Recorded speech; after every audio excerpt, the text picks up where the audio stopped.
And welcome to the special audience edition of Hannity. And tonight, for the entire hour, I'll be joined by somebody who had the internet buzzing following his remarks at last week's National Prayer Breakfast in Washington, D.C.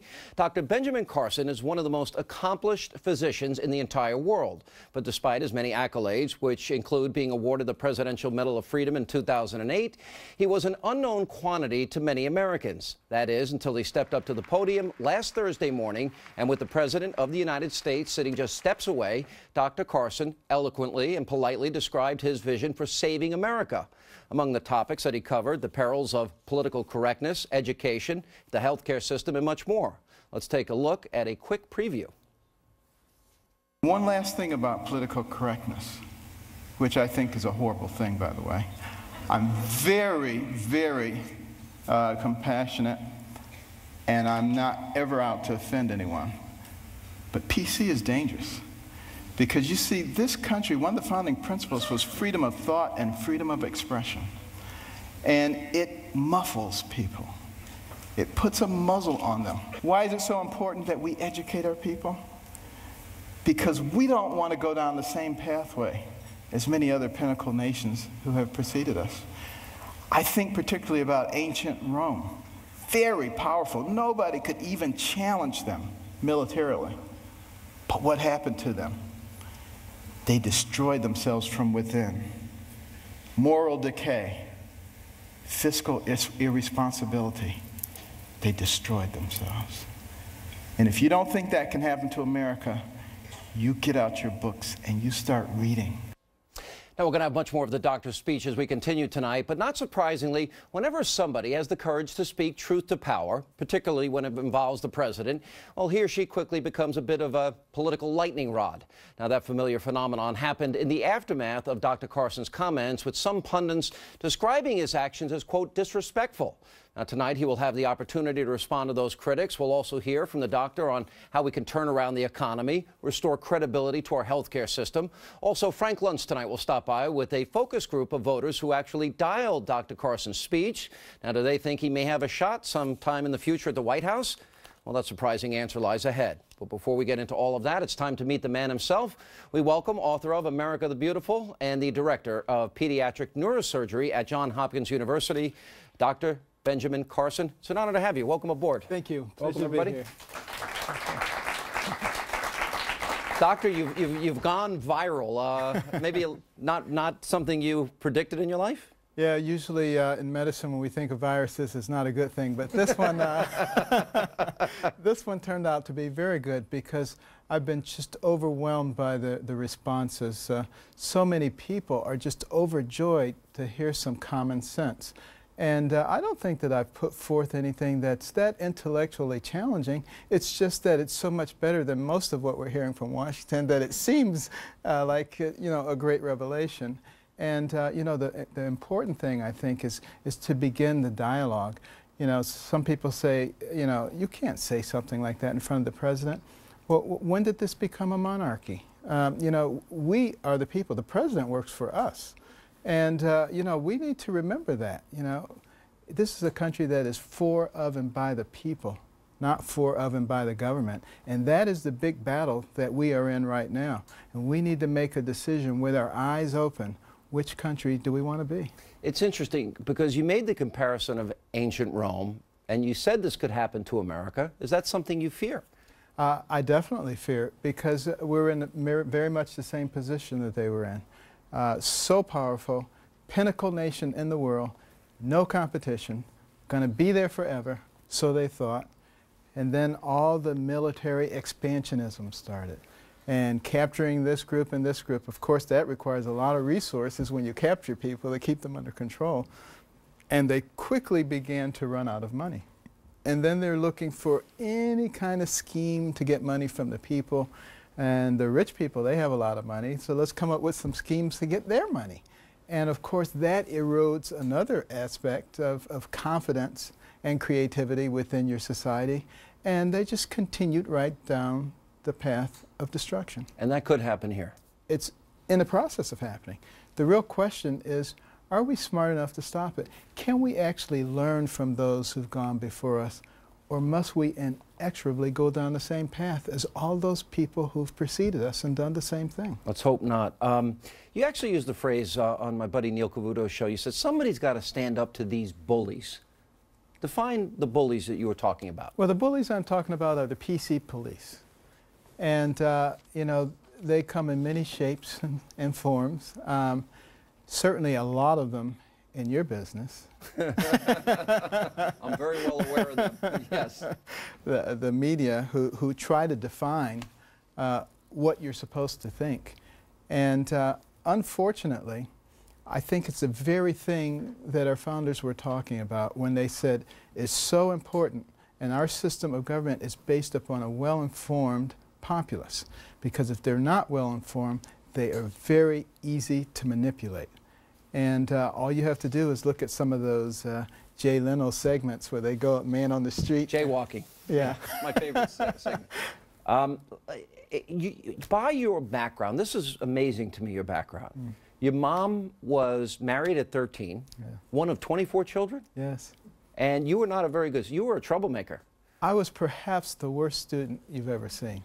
Mm. You know, I thought I was stupid. All my classmates thought I was stupid, so there was general agreement. But that was in 5th grade. That was in 5th grade. Yeah. And, you know, fortunately for me, my mother believed in me when no one else did. And she just said, Benjamin, you're much too smart to be bringing home grades like this. I brought them home anyway, but she was always saying that. And you know, one day she just came home after being at work and being inspired by looking at all the books that her employers were reading. And she said, you guys are going to read books and you're going to stop watching so much television. And she made a prediction which is really quite uncanny. She said, if you start reading books, one day people will be looking at you on television. Hi, everybody. Very well said. But it was even deeper than that. She had a 3rd grade education herself. Yes. And you made a comment in that speech that she would look over your reports. You had to write a book report. Right. She said we had to read 2 books apiece and submit to her written book reports, which she couldn't read, but we didn't know that. She would put little check marks and highlights, and we would think that she was reading them, but she wasn't. But I hated it so much because everybody else was outside playing and having a good time. My brother and I were stuck in the house reading these books. But after a while, I actually began to enjoy reading the books, because even though we were desperately poor, between the covers of those books, I could go anywhere, I could be anybody, I could do anything. I began to read about amazing people. I read about Booker T. Washington, his autobiography called Up From Slavery. He was a slave, and it was illegal for slaves to read. And that right there is a topic in and of itself that a lot of young people should be thinking about. Why was it illegal for slaves to read? Because the slave owners knew that if they could read, they could liberate themselves.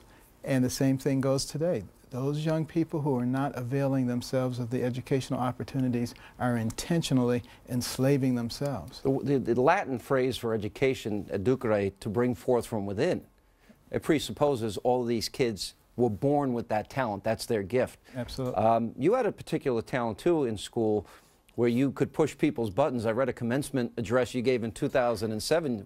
That was a particularly good talent of yours. It was. You know, I would study my classmates to figure out what made them really, really angry, because, you know, they were always calling me dummy, so this is the way I would get back at them. And I would figure out what made them angry, and I would just irritate them until they were about to explode. But I would never push the last button until we were in the classroom and the teacher was nearby. And, all right, stay right there. Dr. Carson, we have a lot more to get to tonight. Still ahead, an open forum between Dr. Carson and our studio audience of journalists, political strategists, medical experts, and much more. Plus, there is already talk about recruiting the doctor for potentially a 2016 run. We're going to check in with Frank Luntz and his focus group, who actually dialed the speech that had everybody talking. And let's just say he may have found some campaign volunteers for Team Carson. Saving America continues straight ahead.